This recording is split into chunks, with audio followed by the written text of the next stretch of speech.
known reality po ngayon, when I say known, laganap na yung kaalaman, sadly, hindi pa po lahat nakaalam. Okay? So, laganap na. Marami na pong studies, marami nang naisulat dyan, at saka na-feature, documentaries, whatever. Pero hindi po lahat malay o mulat. Okay? Yun po yung tinatawag nating electromagnetic frequency radiation. Anong taon na po ngayon? 2019. As far back as 2011, okay, according po dun sa International Agency for Research on Cancer ng World Health Organization, classified po as possibly carcinogenic yung mobile phones. Okay, yung mobile phones po na ginagamit natin. Can you imagine dun po sa CNN na feature, no, as per the World Health Organization, may similar risk ang paggamit ng mobile phones dun po sa exposure mo sa lead, engine exhaust, at saka sa chloroform in terms of helping develop cancer sa tao. Okay? So, ganun po siya kadelikado. And then, kung mapansin nyo po, no, pag gumagamit tayo ng mobile phones, ito po, kaya nakalagay dito, thermal effects. Hindi tayo gumagamit ng mobile phone, ito po yung imaging. Ibig sabihin, malamig po. Samantalang kapag gumamit ka ng mobile phone, kita nyo po, nag-orange, saka yellow, saka red, ibig sabihin, umiinit. At kahit wala ito, alam kong daman-daman naman natin yan. Tama po ba? Yeah. Every time na tumatawag tayo, right? Ito po ang ating nararanasan. At nakita nyo man po dito sa chart sa baba, ito po yung degree of penetration ng radiation sa utak po ng tao. So, napakadelikado po. As a matter of fact po, sa US, if I'm not mistaken, may real estate agent doon, after 15 years. How many years? 15. After 15 years po of continuously using his mobile phone, kasi nga po, real estate eh. So, kliyente, etc., etc., nagka-develop po siya ng brain tumors. Dinemanda niya po yung mobile phone manufacturer. Sino po nanalo? Sa tingin ninyo? Yung real estate agent. Kasi dahil according dun sa courts, yun pong kanyang unprotected use of the mobile phone naka-contribute dun po sa development ng brain tumors niya. Tapos sa Italy, yung Supreme Court ng Italy, nag-declare na rin po na may nagdemanda rin parang ganyan. Tapos nag-rule yung Supreme Court na pwede ngang i-consider na dahilan ng development ng brain cancer, yun pong paggamit ng mobile phones. Nakuha po ba natin? So, ibig sabihin, nagiging malay na ang maraming tao, maraming governments, maraming institutions about this. Sadly, greater population pa rin po, hindi pa rin po ganun kamalay. Kaya nga excited sa 5G, di ba? Mas mabilis na internet, mas mabilis na download, pero hindi na di-discuss doon yung harmful health effects. Okay? So ngayon po, doon po pumapasok yung ating very amazing na AlphaSpin. Wala po naka-display dito. Tanungin niyo ako kung bakit. Kasi ginagamit po doon sa likod pang therapy. Ayun po. Okay, para makita niyo na may multi-purpose po ang ating AlphaSpin. So ito po. This is made in Germany. Saan po? Germany! Okay. So ito po ay made in Germany. It's classified as a wellness tool. Hindi po ito gamot.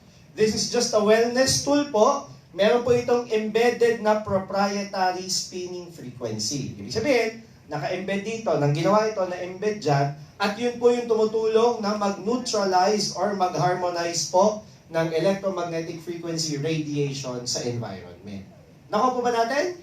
Ayan, very very simple lang po yung yung paliwanag na ibinibigay ko kasi mamaya po yung susunod sa akin. Ito po talaga yung eksperto. Ako po ay karaniwang tao, mas magandang mapakinggan ninyo yung eksperto. Tama po ba? Ayan, so ito po sa pamamagitan po nitong AlphaSpin, the very very basic use nito, when you have it with you, you are protected from EMF radiation anywhere you go. Nakuha po ba natin? So ibig sabihin, anong implication na protected ka from EMF radiation? Di yung mga sakit na potentially idinudulot ng EMF radiation, I guess it's safe to say na all things being equal, protected ka. Tama?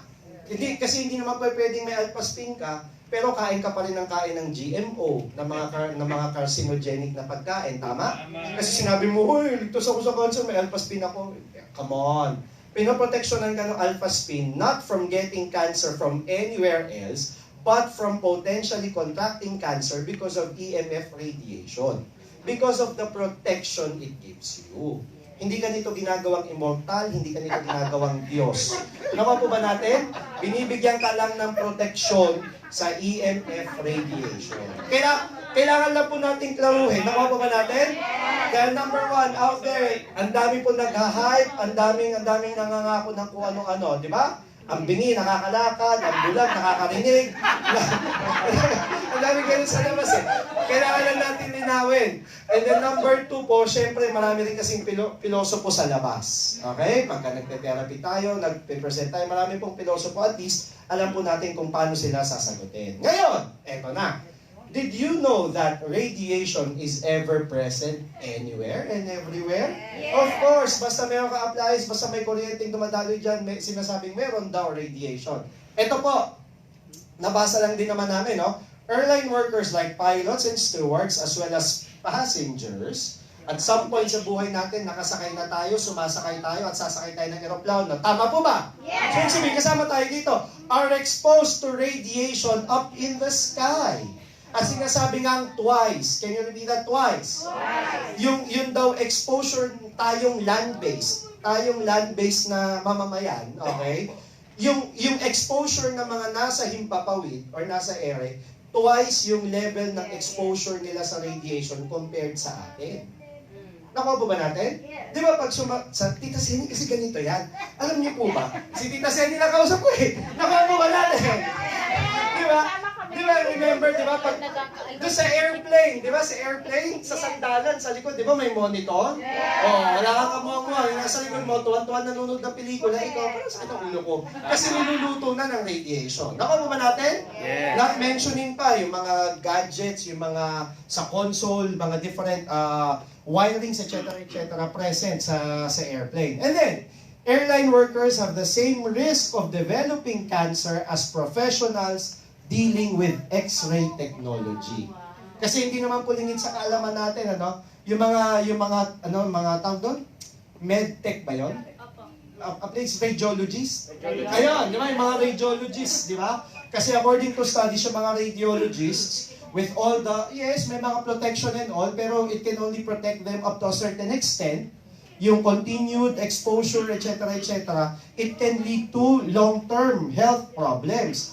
Biruin nyo, airline workers have the same risk of developing cancer gaya ng mga radiologists. Hindi naman sila radiologists, pero they have the same risk of developing cancer because of the radiation present. Nakatatakot po ba? Yeah. Dapat lang na matakot tayo. Kaya lang po, ang good news doon is that we have the AlphaSpin. Okay? Yan po yung ating best travel companion. Ngayon po, gusto niyo na po ba makapakinig ng eksperto? Yeah. Yan, salamat po sa 5. Yung iba, pwede na po umuwi. Again, tatanungin ko, gusto niyo na po ba makapakinig ng eksperto? Yeah. Ayan, so ang tatawagin ko po ay Chemical Engineering Graduate of Mapua Institute of Technology.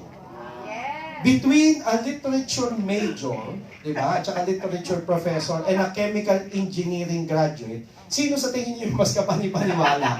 Pagdating dito sa AlphaSpin, sino sa tingin niya? Ito, right? Ito. Tapos PRC licensed chemical engineer. Diba? Masters in Business Administration graduate. So may MBA din pala ito. Certified Senior Instrumentation and Control Engineer. Saan ka pa? Candidate for Doctor in Technology Education. Book author.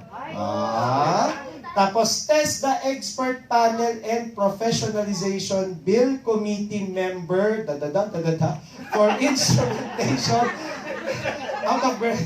Instrumentation and control competency. Diba? Grabe yung credentials, right?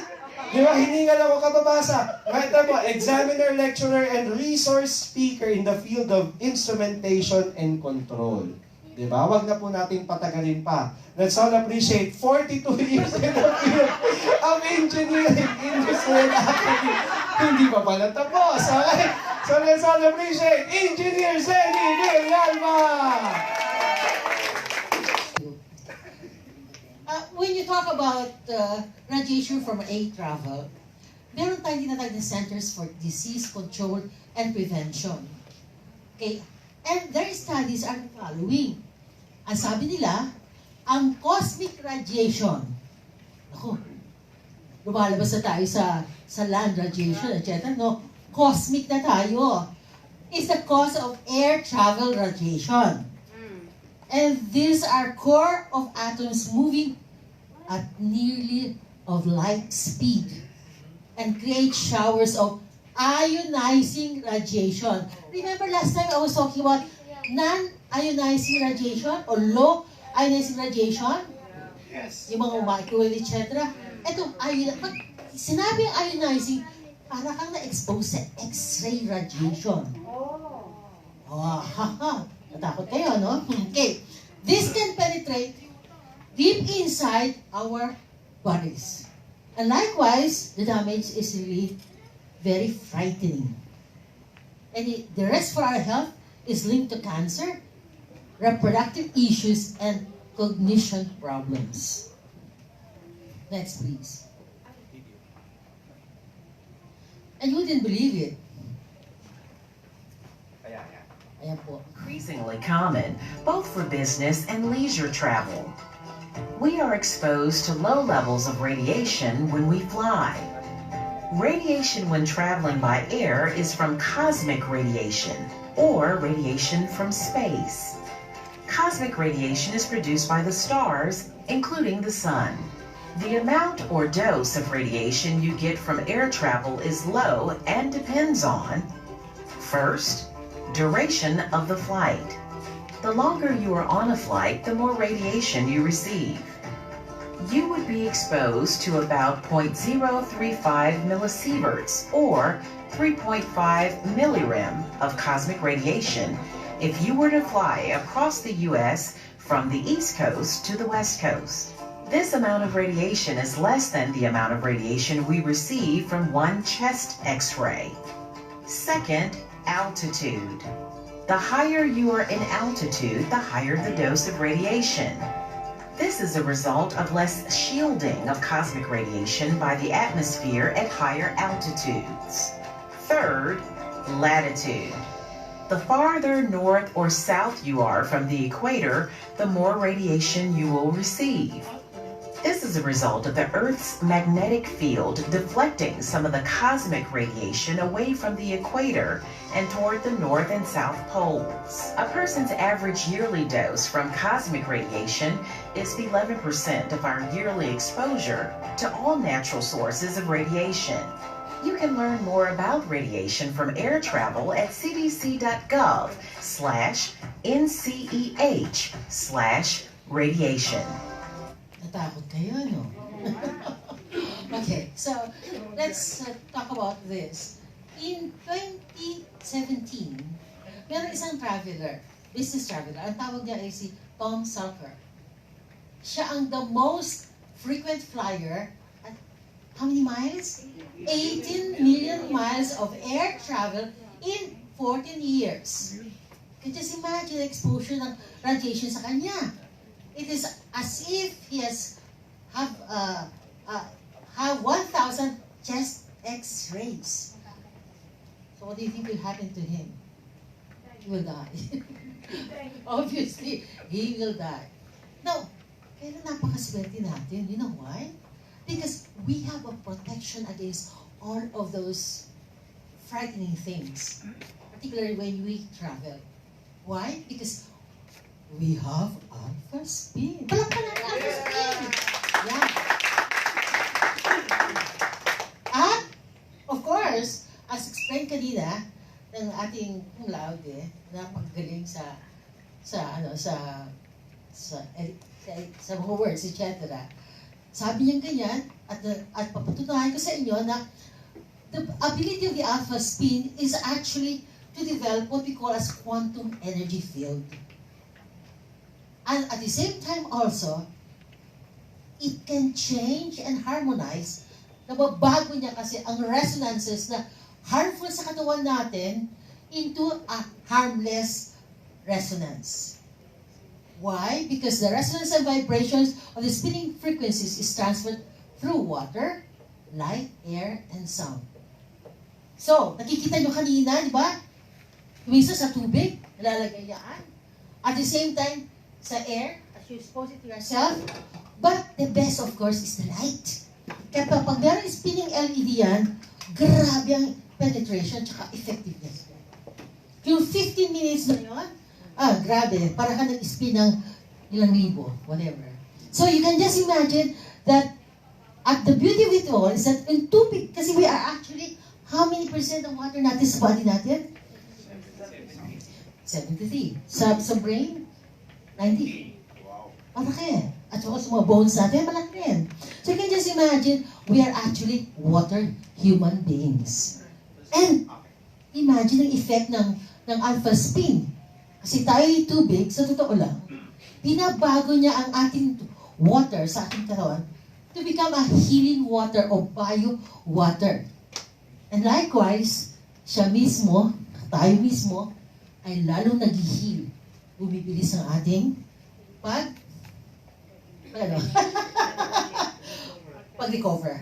At the same time, ma-divate yung radiations yan. So, that's it, ladies and gentlemen.